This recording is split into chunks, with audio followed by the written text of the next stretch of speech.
Hi, I'm Asher from Warmer Jobs, and I want to talk to you about how to best reach out after you get a batch of jobs. Here's how this is going to work. I'm going to cover a couple misconceptions that people have about reaching out. Then we'll get really tactical about the best ways to reach out. I'll give you templates of what language to use, and then we'll talk about how to improve your results for future batches on Warmer Jobs. Let's start with misconceptions. The first misconception people have is they think they should apply before they ask the person they know for a referral. Here's why that's not a good idea. First, a lot of companies have hidden application tracks when you get referred internally, which means you don't have to apply cold at all. At big companies, sometimes this means a separate link and an entirely different application process than the one that you go through cold. At small companies, sometimes it's the same process, but they'll flag you internally so you get reviewed faster. Sometimes this just means that your contact there will send a message to the person in charge of hiring to make sure your application doesn't get overlooked, and sometimes it's more. Just as one example, a Warmer Jobs user saw a job at the Federal Reserve pop up and they reached out to a contact they had there. That contact told them exactly the keywords to use in their resume when they submitted their resume on the site so that their application would even get looked at. So technically, yes, they went through the same application process as everyone else, but they really went through the real application process because they actually got their application looked at. And because the Federal Reserve gets so many resumes all the time, they don't actually look at most of them. They only look at resumes with the right keyword. If you reach out to your contact, you might learn what those keywords are.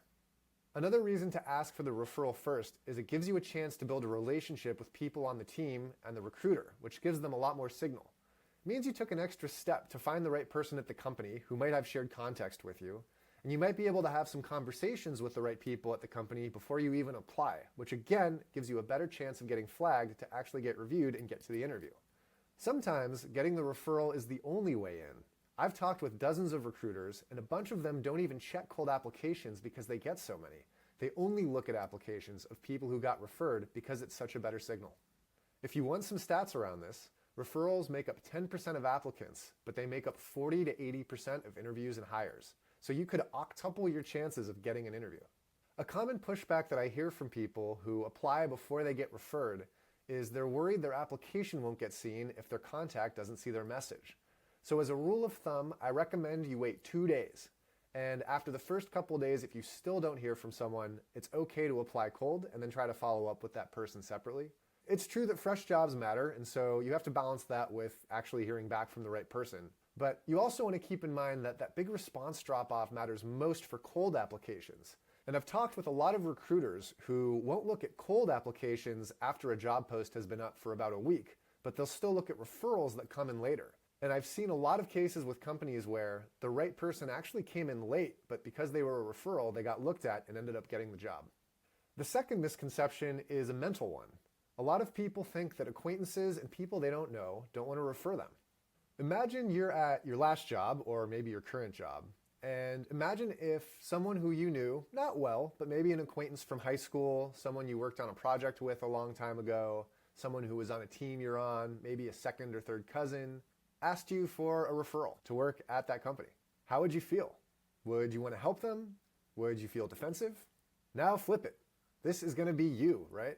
So what I recommend as you go through your batch of Warmer Jobs is go contact by contact and imagine what it would be like if they reached out to you asking for a job at your company. Think about how you'd react, and it's probably going to be pretty similar to how they would react. If that's not enough, there's another big reason that someone will refer you even if they don't know you, which is that they get paid for it. At a lot of companies, especially for harder to fill roles, people get tens of thousands of dollars for making a referral even if they don't know someone very well. I have personally spoken with someone who worked at YouTube who referred as many people as he could even if he didn't know them because there was no downside for him. And if someone ended up joining the company, he'd get paid. Now, I've talked with recruiters on the end of this, and they definitely don't love it, and sometimes they end up shutting these programs down. But there's so much signal in warm referrals, they usually don't. And for you, there's only upside. Either a company cares about referrals and you'll get a boost in the application process, or if they don't, and they don't have this kind of program, then you'll just apply cold like you would have anyway. Now, if you've made it this far into the video, I have an Easter egg for you, which is that if there's a job that you know you want at a company and you don't have a connection there, there are referral marketplaces where you can pay to get introduced to someone who will refer you. So if you go to Refer Market or refer.me, you'll find a bunch of people who work at companies who can have a conversation with you and potentially get you in the door. Next, let's get into tactics. The first step you should take is to check the activity section of their LinkedIn profile to see if they're even active on LinkedIn. Because if they're not active on LinkedIn, they won't see a DM from you if you reach out there. It means you should reach out a different way. I want to give a shout out to Jeff Sipe of Practice Interviews for these ideas. Jeff has spent over a decade helping thousands of people prep for interviews and find jobs. He used to work as a recruiter at Google and YouTube, and I recommend you check out his company.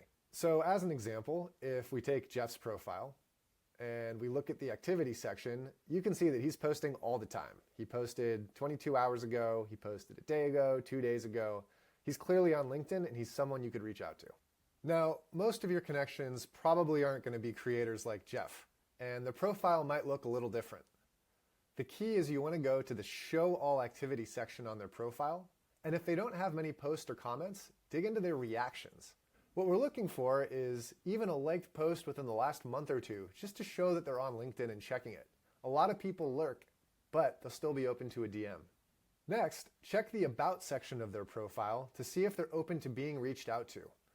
A bunch of people will sometimes say, I'm open to a cup of coffee or a Zoom call. Some of them even have calendar links straight in their profile, and you want to see how warm they are. Here are a couple examples of what I'm talking about in the About section.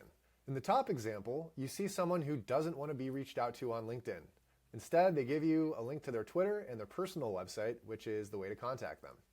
In the bottom example, you can see that they're very open to chatting on LinkedIn, and it's probably a good sign you can reach out to them there. Last, you'll want to check for their contact information to see where you can reach out to them outside of LinkedIn. We'll use Jeff's profile as an example. So if you click on the contact info section here, you'll see that he lists a bunch of ways to contact him. He literally has his home phone number and his email that you can reach out to, beyond just being able to message him on LinkedIn. So if you see from someone's activity in their About section that they're not on LinkedIn, but they have contact information that you can find, then reach out to them another way based on the research you did. Now, some people still won't have information in the contact info section of their LinkedIn profile, and there are a couple hacks you can use here. Clearbit Connect, I've found, is the best at finding business emails, and you get 100 free searches a month. It integrates into Gmail. And Contact Out, I've found, is good for finding personal emails. And if you know someone but you lost their email, it's a good way of finding that email again. Once you've done your initial research, here are some tactics on how to reach out. If you know them well, you probably don't want to DM them on LinkedIn. You want to find them where they're most likely to read what you wrote and respond, which means you want to keep it extremely casual, and this usually means text. If they're a Twitter or Instagram user or TikTok user, sure, you can DM them there. You know better than we do because you know them well. The goal is to get a response so they look at what you wrote within the hour that you sent it. If you sort of know them but don't really know them well, then a LinkedIn DM tends to be pretty good. This is because LinkedIn can remind them how you know them. When they look at your profile, they'll see all the mutual connections you have. They'll see your work history, your school history, all of that. So you can back up what you're saying. Hey, we were in the same history class in college, right? Or I know you through my friend Alex. That's the kind of thing you want to use when you reach out to them. And you should still keep it short. This is not a cover letter. This isn't some formal business professional writing that you're doing. You're reconnecting with someone and you're asking them a quick question. If you don't know them at all, then I recommend using language like, I forget how we originally connected, but, and then say what you're going to say. This is where the research that you did on their profile matters the most. This is where you need to pick the channel that actually gets in front of them, whether it's email, on their personal website, or the LinkedIn DM. And of course, you're least likely to get a response, but you still want to stack the deck in your favor. This is where I'd run through that exercise of putting yourself in their shoes. And imagine they had reached out to you with a message that says, I forget how we originally connected, but, and then take all the steps that you would take if they had reached out to you that way. And make sure that if they took those steps, you would come off well in the same way. If you really don't know someone, you can ignore them in warmer jobs so that you don't see them again. As a reminder, you can ignore connections by going to the Manage Connections tab in the app and then checking the box next to their name. As you think about what to write, the first thing I recommend you do is figure out your ask or your call to action.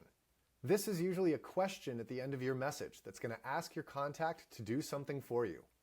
I recommend you tailor this based on the size of the company. If the company is bigger than about 150 people, there tends to be more process, Sometimes that means a separate process or them flagging your application a certain way. So I recommend asking either if there is a separate process or if you should apply directly or wait for them. If the company is under 150 people, I recommend asking if someone knows the hiring manager directly or directly asking for a referral. Now, I don't just want to talk high level about this. I want to give you some templates that you can use to reach out to. Here's a template for if you know them well, and this works best as a text. Hey name, I saw a job post for a title on the company website. Any chance you could refer me internally? I know it makes a big difference. Or hey name, I saw a job post for a title on the company website. Do you know the hiring manager in charge? If you sort of know them well, here's the template I recommend. Hey name, it's been a while since the thing that we both have in common, and I saw a job post for a title at the company website. Any chance you could refer me internally? I know it makes a big difference. I'll get to this more in a second, but you're also going to want to follow up with them. And if you don't hear from them on LinkedIn, I recommend doing it another way. The language I recommend here is, hey name, I sent you a message on LinkedIn, but I know not everyone checks it. And then you can use the same type of language as above. If you don't know them well, it's pretty similar. It's just a change in the wording on the top here, so I forget how we originally connected. And then I also recommend that follow-up that I had in the previous slide too. As you write your message, here are some last things to keep in mind. First, pick one call to action. That's the question at the end of your message. If you ask them for more than one thing, they might get confused or overwhelmed, which means they're less likely to respond. And the whole goal of your message is for them to take the next step. Keep it simple. Next, if they're going to be making a lot of introductions for you, I recommend making a list first with all the introductions you want. Then email them asking if you can send them that list. Then send them easy emails that they can forward to all the people you want to meet. When you follow up, I recommend you follow up within a business day. And you only need to do this once. If you don't hear back from someone after you've pinged them twice, they probably aren't going to respond to you. And with job posts, it's urgent enough that you really want a response within the first couple days. The key here is you need to use another channel. So if you first reached out on LinkedIn, you should try email or Facebook or Instagram or something else. One last note on follow-ups. I have talked with hiring managers who deliberately don't respond to your first email until you follow up, because they take it as proof that you actually care about what you're asking about. So if you needed more reason to follow up, just know that some people intentionally use this as a screen, as a filter, to filter out the people who they think don't care enough. Now, you can agree or disagree with this approach, but you should know these people are out there. Last, I want to talk about how to improve results on warmer jobs in your future searches. If you're not getting enough results, I recommend you try expanding your role and the seniority that you're trying, especially using the any seniority to catch weird names. It's also a way to make sure that results are actually showing up for the role that you're looking for. Beyond that, I also recommend you try a starter or pro plan to run a full search instead of a light search so that you turn up more results. Changing your role or seniority happens in the basic filters section, which you can always find in the nav bar. And here's an example. Let's say I was looking for marketing leader roles with a director or VP seniority. First, I could change the marketing leader role to marketing, which is a little bit more broad. I could also change the seniority level from director and VP to any seniority to make sure I'm capturing all the jobs. If you want to upgrade your plan, you can always click Upgrade Plan on the left. If you feel like you have the right amount of results, then great, congrats, you can reach out. And if you feel like you have too many, you can ignore the bad connections like I showed you before. Or if you go to your advanced filters section, you can exclude words that you don't want or hide old jobs so you don't get overwhelmed. And here's how that looks. So you'd click advanced filters in the nav bar, and then you'd type the job titles that you don't want, let's say security. And you can also hide jobs that you've seen before. And then make sure you click Save Filters. And that's it. Hopefully you've learned a thing or two about how to get better warm intros, and happy searching.